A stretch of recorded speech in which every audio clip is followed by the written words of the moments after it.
Hello and welcome to the I Can Do podcast with Benjamin Lee. We're here to talk about tips and strategies to have an I Can Do mindset. Life is what you put into it. Get the most you can. Here's your host, Benjamin Lee.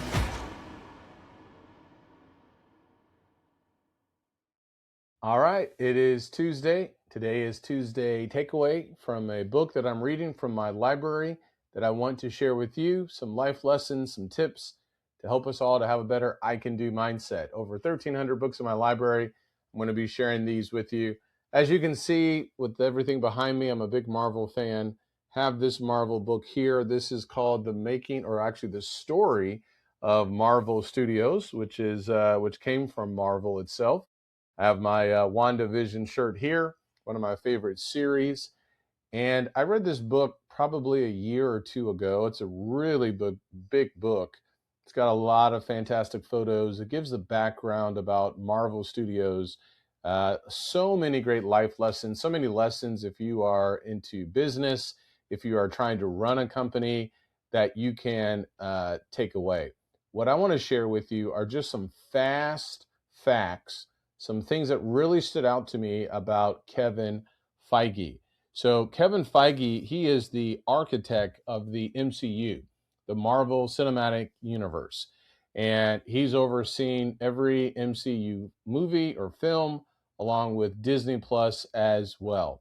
So he's behind some of the biggest movies of all time, like the Avengers Infinity War, Avengers Endgame, and I predict Avengers Doomsday is probably going to hit $1 billion, $2 billion, if not more. It better, because they're spending a lot of money on that. But he has for himself so many producing credits. Now, here's what stood out to me. Very early on in the book, they talk about the history of Marvel. They used to, in the 90s, I believe, they gave away a lot of the rights of their characters. That's why Sony has Spider-Man. So Spider-Man Brand New Day is going to be released later on this year, but Sony is the one that's going to release it. So they have come to some agreements between Sony and Marvel, but once upon a time, Marvel was in a lot of trouble. So they sold off a lot of those rights for different characters, and that's why you still see some of those main characters like Spider-Man, and I believe even with the Incredible Hulk, that if they would do a certain amount, then other studios would get some kind of cut or percentage. So it's a great lesson with businesses to hold on to your property, to hold on to what you have really at all cost if you can. Specifically, though, about Kevin Feige, I think there are just some really practical life lessons that if you're a young person, if you know someone maybe that you're mentoring, it could just be you and you're trying to figure out, direction and what you want to do, that I think these things can help you with perseverance, with the value of knowledge, and also working so hard that people will not be able to ignore you. Cal Newport has a book for college students. I recommend that book as well. Work so hard they can't ignore you. And I believe he got that statement or that phrase from Steve Martin, who is a comedian.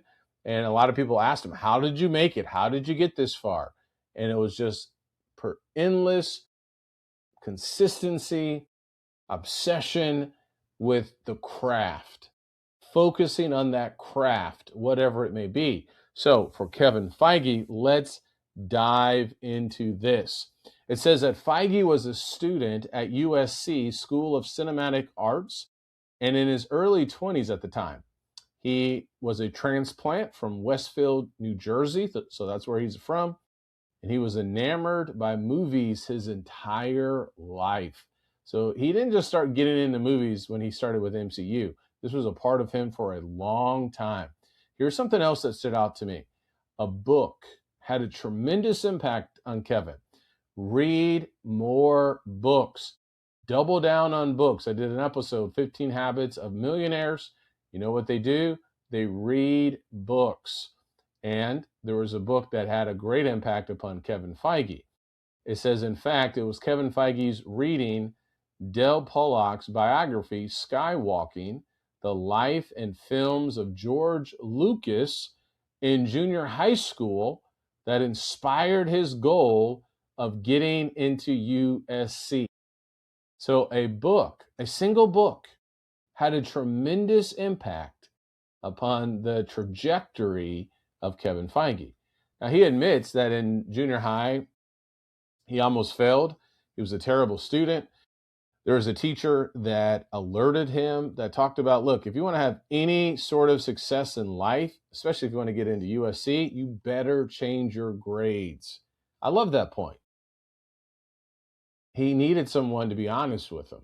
He needed someone to help him along the way. Everyone who gets to a certain point in life has always had some kind of help. And so what a blessing it was for that teacher to say, if that's really what you want to do, then you're going to have to make some major changes. And that's what he did. He changed his grades in high school. It says that he resuscitated his grades in high school. And he got into USC proper relatively easy. Now, here's the interesting thing. And here's a great takeaway for you, wherever you may be: persistence, perseverance, going after your dream. It says that it took him 3 years and 6 tries to be accepted into USC's prestigious School of Cinematic Arts. So the first time he got rejected, he didn't give up. The second time, nope. The third time, the fourth time, the fifth time, and then finally they said yes. But that took 3 years. Great lesson. There's always a way. There's always a third option. That's what we see with some of these individuals who get to certain places and get to certain accomplishments before he did all of these movies, and being persistent. And think about how that would help him with the MCU. Being persistent, being patient, being dogmatic, focusing on a task and accomplishing the task. So another tip, another lesson I learned, once he got into the program, he chose the production track. He got an internship. He surrounded himself with people that could help him, and people that he could learn from, mentors, and people that he essentially, I think, would say would want to be. And so I love this. He was, if this were, it talks about this production company ad that he saw, and talking about the couple that made these films. It says, already a huge fan of the couple's films, Feige ripped the contact information off the wall, went home, and proceeded to type up the first and last resume he would ever write. Soon after submitting it, Feige interviewed on the Warner Brothers lot with Andrew Stern, producer of The West Wing and Shameless, where they bonded over Feige's previous internship on the long-running network soap opera Guiding Light. After that initial interview, Schuler Donner personally interviewed him. Feige was hired shortly thereafter. Work so hard they can't ignore you. Be persistent. Read books. Be around people that will influence you, that will help you to get to where you want to be. He interned the entire summer there. He's not making millions of dollars. And during his last semester of film school, he was paid to work at the Donner's company. There's great benefit of working around people, even if you have to do it for free. Volunteering, even if you have to do it for free. This no doubt would have been fun for him, amazing for him.